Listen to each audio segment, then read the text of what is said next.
My breath caught in my throat as I opened the door. There stood my ex-husband Ellis, as infuriatingly handsome as ever, and next to him his imposingly stern mother Lorraine.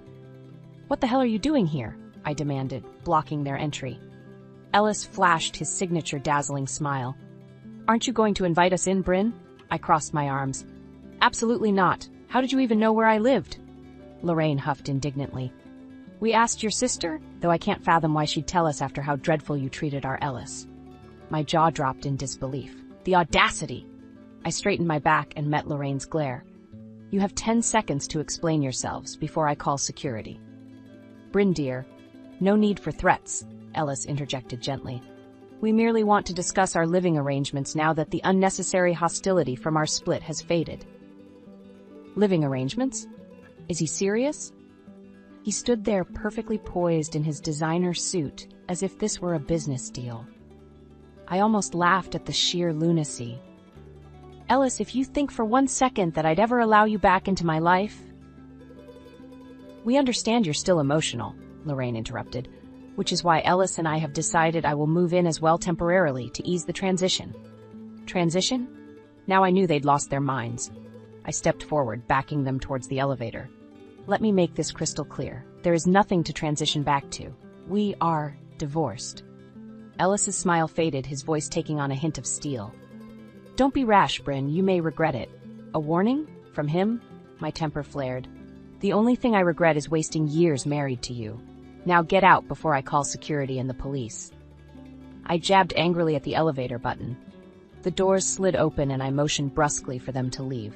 Ellis hesitated, then stepped in, Lorraine close behind. As the doors began closing, Ellis called out, "Remember, Bryn, you forced my hand." I caught my breath, pulse racing.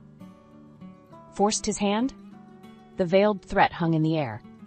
I had no doubt Ellis was ruthless enough to follow through if I didn't act first. I strode rapidly back into my condo, locking the door. I wouldn't put it past them to try to re-enter while I was distracted. I poured myself a shaking glass of wine, equal parts furious and unnerved. So this was Ellis's endgame. He likely assumed the divorce left me broken, expecting me to cave to his demands. He always did underestimate me. I downed the wine in one long swallow. Well, not this time. If it was a war Ellis wanted, then it was war he would get, and I refused to lose. I downed my second glass of wine, still reeling from the morning's confrontation. Ellis's parting words haunted me. Forced his hand? What exactly was he planning? My phone buzzed. It was a text from Lorraine. "We need to discuss this further. Expect us at 7 p.m. "The hell you will," I shouted at the phone. I fired off a reply. "Do not come here or I will call the police. This is harassment." Her response was swift. "Don't be dramatic. We just want to talk." "You owe it to Ellis after everything you put him through." I threw the phone down in disgust. Everything I put him through? The years of subtle neglect, the selfishness, the cavalier infidelity, that was all on him, and his viper of a mother encouraging it every step of the way. No, this little visit was the last straw. I wouldn't sit back and let them bulldoze over me anymore. If Ellis wanted war, I would bring it right to his doorstep. I began gathering every sordid detail I could on Ellis. I called old friends, colleagues, anyone who I thought might have dirt on him, and dirt I got. Ellis's law partners hinted at shady financial dealings. Old flames alluded to affairs. I even learned of recent harassment allegations from his young, attractive assistant Jenna. My anger burned hotter with each new discovery. Not only was Ellis a cheating snake, but a ruthless, corrupt one at that. By 5 p.m., I had compiled a stockpile of incriminating evidence. My phone buzzed again. My mouth twisted in disgust seeing it was another message from Lorraine. "We'll be there at 7 whether you like it or not. I have already made up the guest room for Ellis. My son deserves to be comfortable." Comfortable? I would make sure he and his despicable mother were anything but. At 6:55 p.m. sharp, I headed down to the lobby, a satisfied smile on my face. Right on cue, the elevator doors slid open.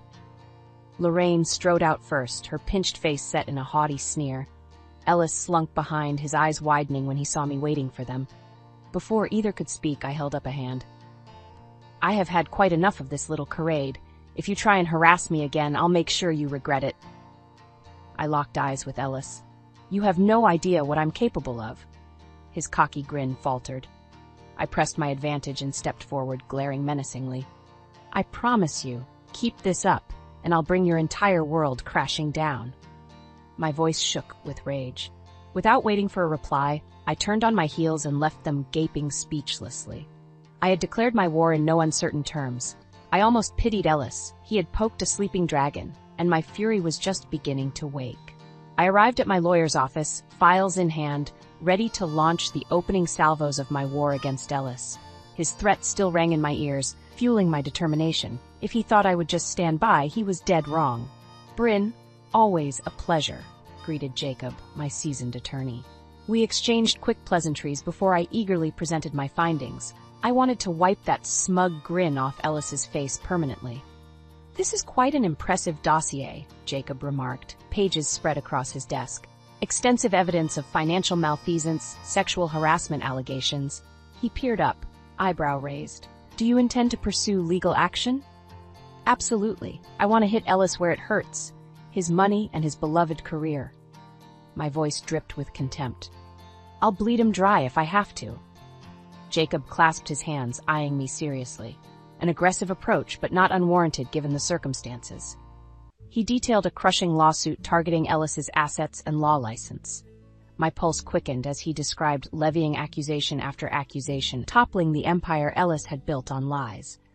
I left Jacob's office charged with predatory purpose.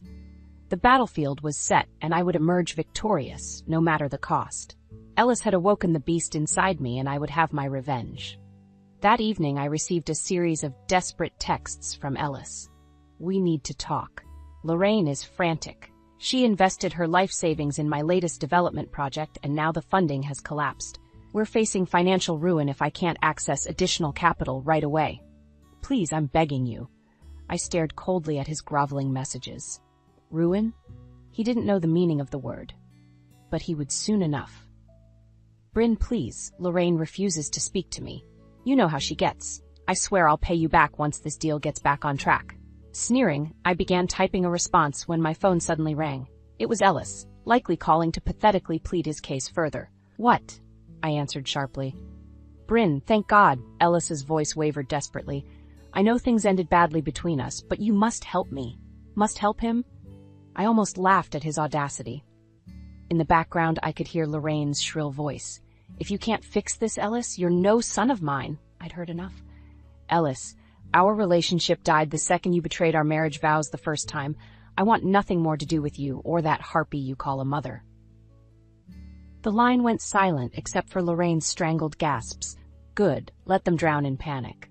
"Please, Bryn," Ellis implored weakly. "I'll tell you exactly what you can do, Ellis," I interrupted.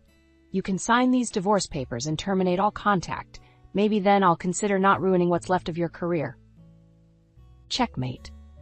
The battle lines were drawn and my artillery was locked on target, now to fire at will.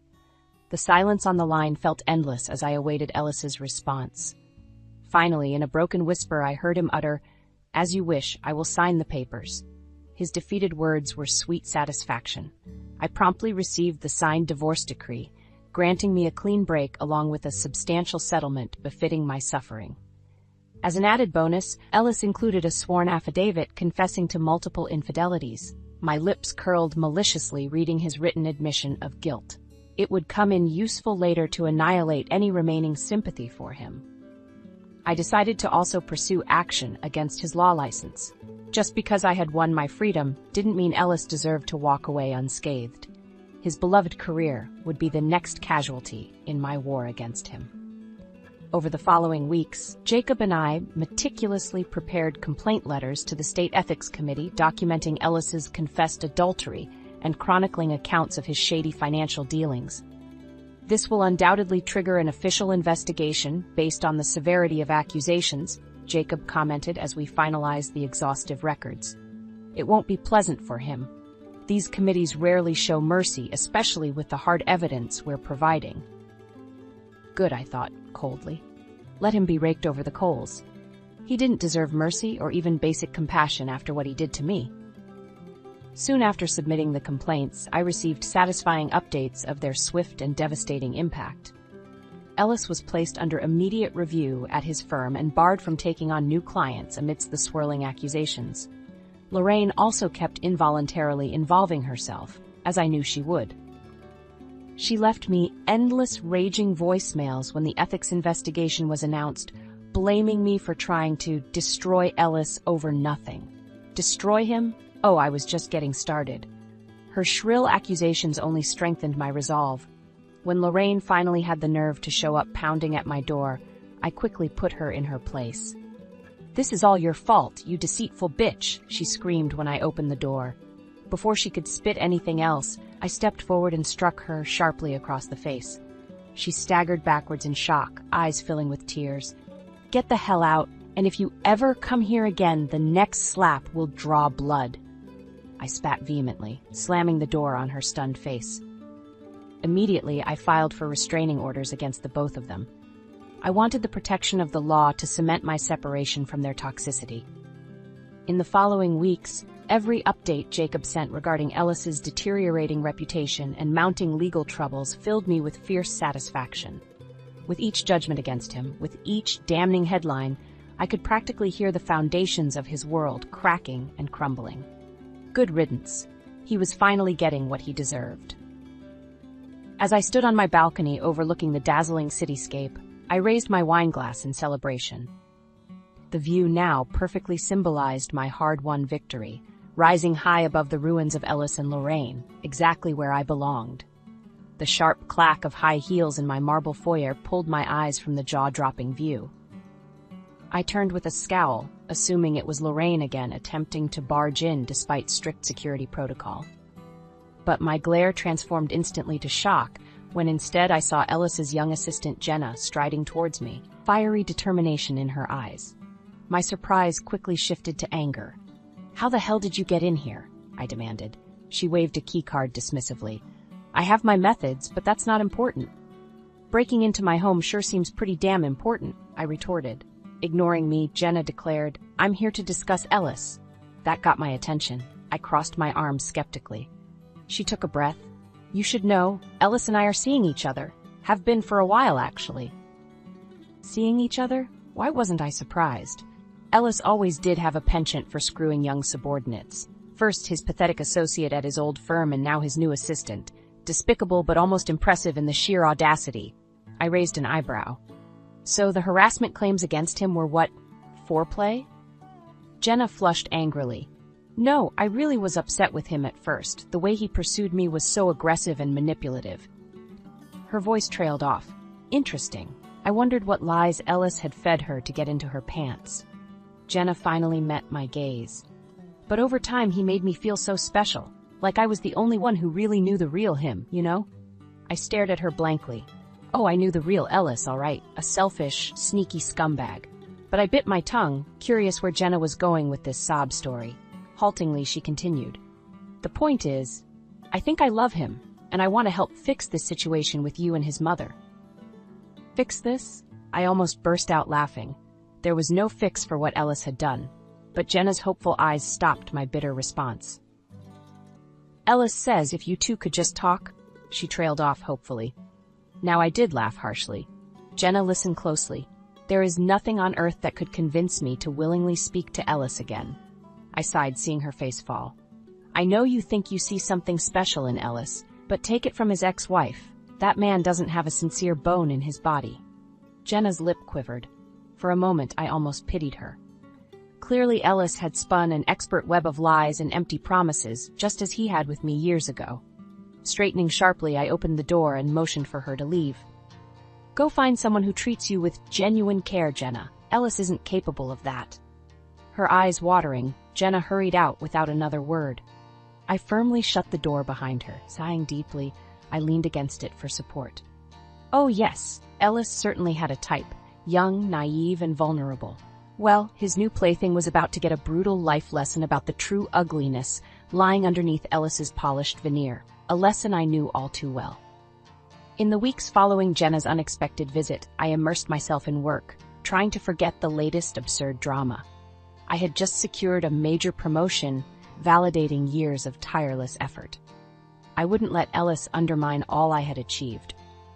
That resolve wavered when I arrived home one evening to find Lorraine lurking yet again outside my building, still somehow evading security. Her piercing voice cut through the night air before I could avoid her. "I hope you're satisfied with yourself," she seethed. "Ellis is at risk of losing everything because of your petty grudge." Petty grudge? I marched up to her menacingly as she continued her tirade against me, jabbing her bony finger in my face. I'd had enough. With one forceful shove, I knocked her back against the brick exterior. She yelped painfully. "If you harass me again, they'll be carting you out of here in a body bag," I growled through gritted teeth. "Stay the hell away from me." I stormed off, leaving Lorraine sputtering furiously. My phone soon buzzed with her incensed texts. "When Ellis finds out about this, it will just further motivate him to destroy you at any cost." Good luck with that, I thought acidly. Though the threat gave me pause, I knew Ellis was ruthless enough to make good if desperate. Over the next week, I learned things had only gotten worse for him professionally. The ethics investigation was in full swing, more sordid details emerging, including confirmation Ellis had pilfered client funds for his failed developments. Partners were fleeing his firm and creditors were hounding him relentlessly. His personal life fared no better. Jenna had moved out abruptly, presumably finally waking up to reality. Ellis was unraveling rapidly. When I arrived at my office one morning, my receptionist's uneasy expression immediately put me on edge. "What's going on, Gwen?" She wrung her hands nervously. "There's someone waiting for you. Jenna, she's extremely upset." "Jenna again? What now?" I hurried to my office to find Jenna sobbing uncontrollably, mascara streaking her inflamed face.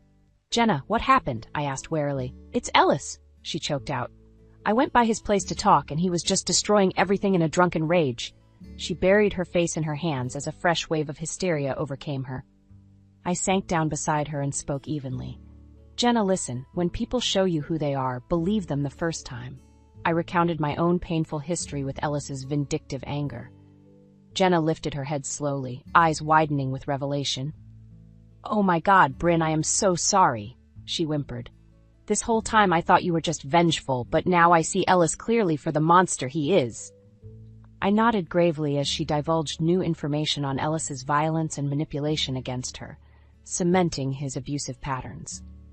As Jenna composed herself, we agreed to coordinate with authorities on appropriate restraining actions. For her sake and mine, Ellis needed to face consequences. The law was about to get its claws in Ellis in more ways than he ever imagined, and I would not relent until he was shredded to pieces. I observed with quiet satisfaction as two uniformed officers firmly led a disheveled and belligerent Ellis down the precinct stairwell in handcuffs. His bellowing denials echoed through the cavernous atrium. Once outside, Ellis collapsed against the cruiser, appearing on the verge of hysterics. Good, I thought coldly, watching the bizarre scene through the station windows. Let him finally experience even a fraction of the torment he had so callously inflicted. I had coordinated closely with Jenna as well as Jacob to pursue immediate legal action against Ellis for assault, abuse, and violations of our restraining orders. The detailed accounts of his violence and manipulation left authorities with little recourse but to arrest him. That gratifying image was just the beginning. Over subsequent weeks, I was regular fixture at the courthouse, bearing witness to the comprehensive dismantling of Ellis's life. The ethics committee convened intense hearings, pouring through reams of records I had supplied confirming not just Ellis's adulterous behavior, but willful professional misconduct. Account statements showed substantial sums Ellis had funneled from client estates into his own failed ventures. An open and shut case of embezzlement. I observed silently as Ellis took the stand, clamoring fruitlessly to defend himself.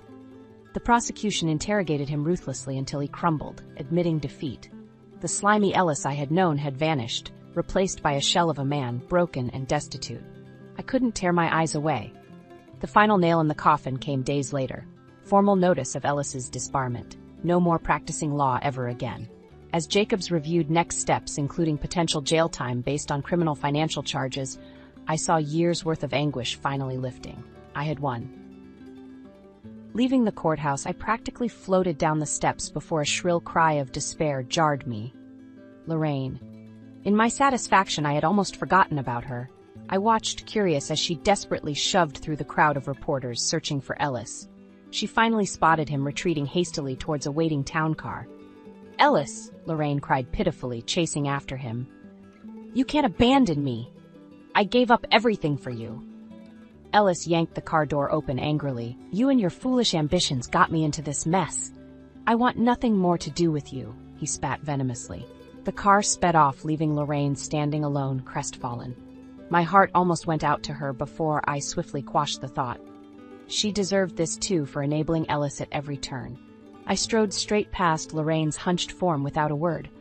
I had finally excised their poison from my life completely. Glancing back, I saw Lorraine turn slowly, her sunken eyes meeting mine one last time, filled with pain and true understanding of betrayal. I held her gaze indifferently, then shifted away. The hot sun beat down on me as I departed, but I had never felt such lightness. True justice was done. Now to live my life wholly and completely free. Sighing deeply, I sank back into my office chair, basking in the glow of a radiant sunset bathing downtown in golden hues. I glanced contentedly around the spacious corner suite, a visible testament to my professional successes since leaving Ellis's toxicity behind. I had swiftly risen through the executive ranks to spearhead major marketing campaigns that propelled our firm to record profits. Recognition followed, including well-deserved promotions and industry accolades, affirming my strong leadership vision. Gone were the days of simmering resentment and emotional turmoil that had defined my marriage to Ellis. In its place now stood confidence, self-assuredness, and clarity of purpose. I embraced my seat at the table and reveled in hard-won autonomy.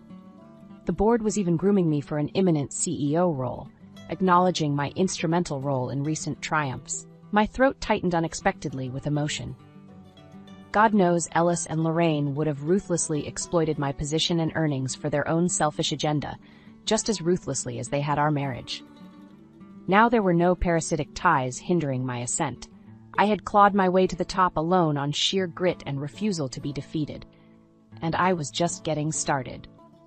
A light rap at my door pulled me from my thoughts. I waved my assistant Devon in cheerfully. His amiable competence and organization were indispensable. "Here is the market analysis you requested," he said, handing me a freshly bound presentation. "Also, your guest has arrived downstairs." I smiled broadly, heart quickening. "Excellent, send him up, please." Moments later, I heard a firm knock. I opened the door to find Ryan standing there, looking striking as ever in a tailored suit, his warm brown eyes crinkling into a smile as he gave me quick kiss. His stable warmth was exactly what I needed after years wedded to Ellis's turbulent chaos. We reconnected by coincidence when Ryan joined the firm's legal team, finding chemistry still lingered from our college days. An easy rapport quickly blossomed into a blossoming relationship on my terms and timing. Ryan was more than willing to accommodate, showing genuine care and respect. No pressure, no suffocation, just unwavering support. I invited Ryan to sit on the plush sectional and popped a celebratory bottle of Dom Perignon I had been saving for this special milestone. I regaled him with the latest positive developments, confidence growing with each effervescent sip. Ryan listened attentively, interjecting words of encouragement and pride in my accomplishments. I realized suddenly I hadn't felt this secure in my entire adult life. Ryan wrapped his arms around me reassuringly, as if reading my thoughts. No, with him I had found an equal partnership, one grounded in trust and healthy boundaries, the very foundation Ellis had torpedoed. Gazing out at the glittering skyline abuzz with possibility, I nestled contentedly into Ryan's sturdy embrace. The sweet taste of triumph filled my mouth, more rich and satisfying than the finest champagne. I had awoken from the nightmare years ago. Now at long last I could bask fully in the dawn of blissful new beginnings.